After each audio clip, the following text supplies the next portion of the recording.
4.5 billion years, catastrophic collisions, ice ages, monsters, 5 mass extinctions. Somehow, we're still here. This is the story of Earth, and it is absolutely insane. It started with a cloud, just dust and gas drifting through space. Then gravity did what gravity does. It pulled everything inward, faster and faster, hotter and hotter, until, boom, nuclear fusion ignited, and our sun was born. But we're not here to talk about the sun. The leftover material spinning around it? That started clumping together. Chunks of rock and ice colliding, merging, growing. And one of those clumps? That was us. Early Earth was a nightmare. A molten, volcanic, asteroid-bombarded hellscape with an atmosphere of methane and hydrogen sulfide. Not exactly vacation material. Then things got really wild. A Mars-sized planet called Theia came flying through the solar system and just slammed into us. The impact was so catastrophic that it blasted chunks of Earth into orbit. Those chunks? They eventually came together into the moon. The moon literally came from a cosmic car crash. By 3.8 billion years ago, Earth had finally cooled enough for water to stop being steam and become actual ocean. The planet was one giant sea, and in that ocean, life showed up. Nobody planned it. Nobody designed it. The chemistry just worked. 3.7 billion years ago, microscopic organisms flickered into existence for a billion years. Nothing flashy happened, just microbes doing microbe things. Round a point for a billion years ago, cyanobacteria pulled off one of the greatest plot twists.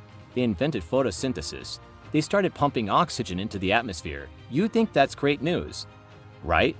It was a disaster for everything alive at the time. The oxygen flooded the atmosphere, obliterated the carbon dioxide keeping Earth warm. And the planet plunged into its first ice age. Earth froze. The microbes basically accidentally caused a mass extinction, and then survived it. Respect. While all this was happening underground, the continents were on the move.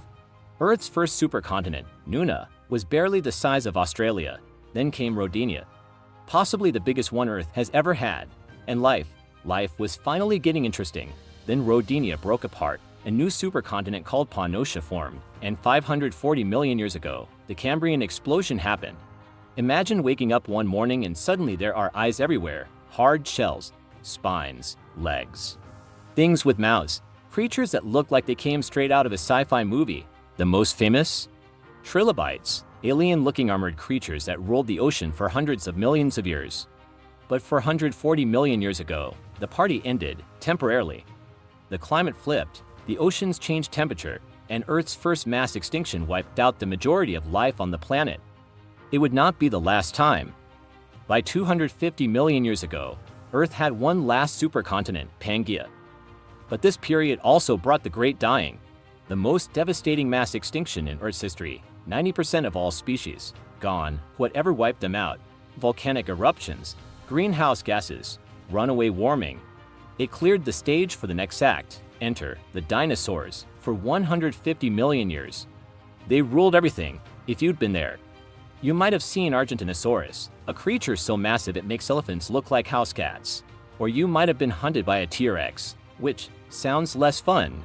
Then 66 million years ago, a rock about 10 kilometers wide came screaming out of space and hit what is now Mexico at roughly 70,000 kilometers per hour. The explosion, the debris, the sun, blocked for years. The non-avian dinosaurs? Done.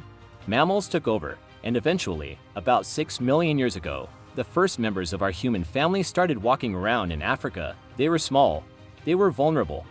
They didn't even fully walk upright yet, but then, tools, fire, language, agriculture, cities, industry.